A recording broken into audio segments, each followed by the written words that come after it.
So this is very slow airlift. I have most of the air leaking out through let's see, where is it? Through this little guy here. So it's got two little valves on it. Most of the air is leaking out through the second one. And here's a very slow airlift going on here. Where is it? Here we go. That's very, very slow. And this is all the air that's gone up. Tiny slow amount. And we've gone up to the top here. See how slow it's going? Very, very slow. And this is, can demonstrate the liquid hold up as well. We go down to the bottom again. We're looking down at the bottom. This is how slow the air is coming in. And this is still able to lift water, so this is maybe, I don't know, maybe 14-15 inches under the height of this guy, the bottom one. And here we go. See how slow it's going. This is about the slowest I could make it go. So it's barely moving. But you can see it's still delivering some air. Or some water, I'm saying. See, there's some water coming through. And I'm just going to stop it now and I'm going to speed it right up. I've got this little valve down here too. Oh yeah, what I was going to show as well is this type of little thing, or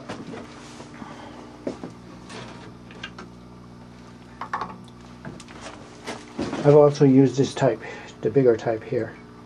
And the little one works better because it just, there's, not sure exactly, well I kind of know why, but it'd be very tough to explain it why the little tiny one works better. Anyway, I'm going to stop it for a second and I'm going to rearrange it that the air is going full blast. So here we are at full speed ahead.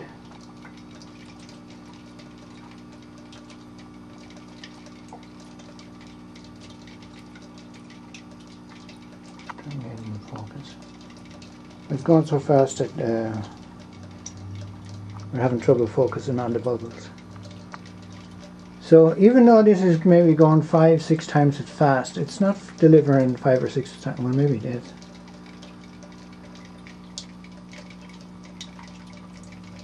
And there we go. You can see the amount of air that it's delivering. So it's delivering lots and lots of air, or what am I saying, water. Delivering lots of water here. And there's, I think that's pretty well full speed. And going down into that. And this little, I've used this bigger thing too, and it lets the water out a lot quicker than the tiny little thing. And all in all, the tiny one works better.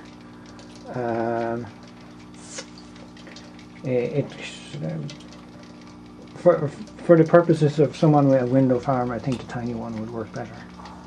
Here, so this is the situation with the different piece on it. So see how it the bubbles it pushes down below the depth of the T-joint.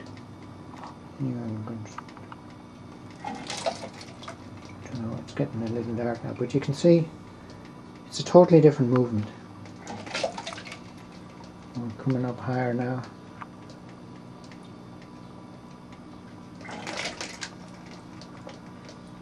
So I don't know, there might be more pumped, but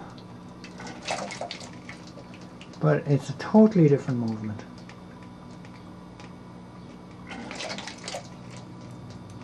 And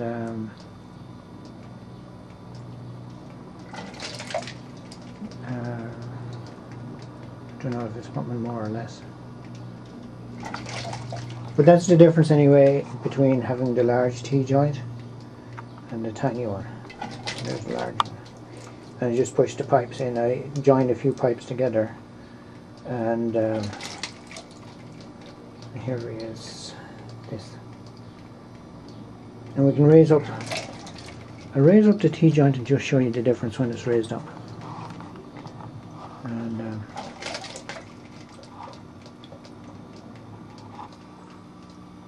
so here now we have the T-joint raised up, and I don't know if you can see, but T-joint is at about 14 inches, 14-15 inches. So it's quite a lot raised up. And we look down at the T-joint again. See, so there's a kind of a bouncing effect, I guess, between low and stop. The water goes back and forth through the joint. It goes back as one is going up near the top, and then there it goes. I'm just going to show at the top. And here it goes around the corner here.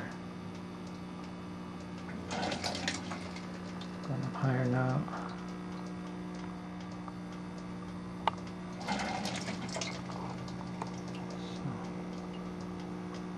And this is the same type of delivery tube, exactly the same delivery tube. It's just a different first tube going in. I have another delivery tube that's bigger diameter than this one, but actually I'm just going to turn it off now and measure the diameter of this one and tell you what it is. So it's getting dark very quick now. Anyway, the last one was a 1/4 inch diameter, or maybe slightly less, and this one is 7/16, and it's going on full power on the little thing now. So I think 7/16 is probably delivering more water, and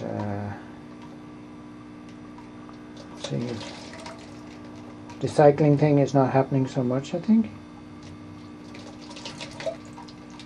Maybe, oh, it's happening a little. Here it goes. Quickly. So it's quite different. And what depth is it? Sorry, oops.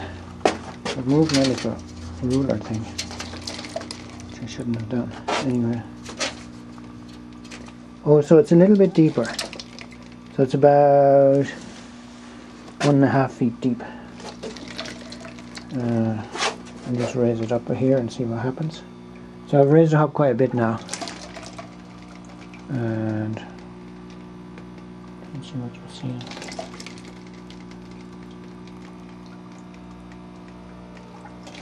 But it's still working anyway, so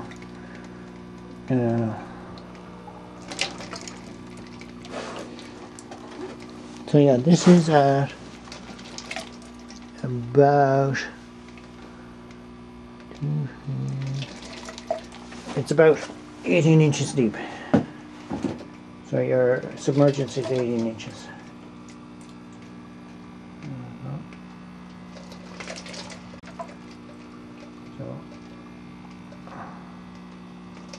So this is a lot, I guess this is a lot of water. But if you had 2 or 3 of the other tubes, I have no doubt you'd be getting the same amount of water, maybe more. So anyway, here we go. And see how it's not even, it's just water, stop. A big dollop of water. And I'm just going to raise it up and you can hear the difference in sound of the little motor. Oh, it hasn't made a different sound. Maybe a little. And let's see, I can't really show. See how it's going horizontally? It doesn't have to go straight up. and going like this.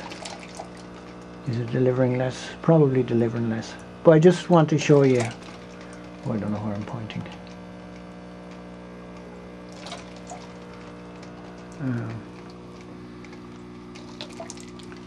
That this could deliver quite a lot of water.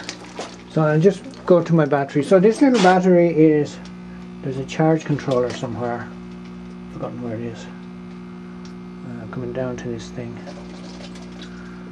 And anyway, maybe someone.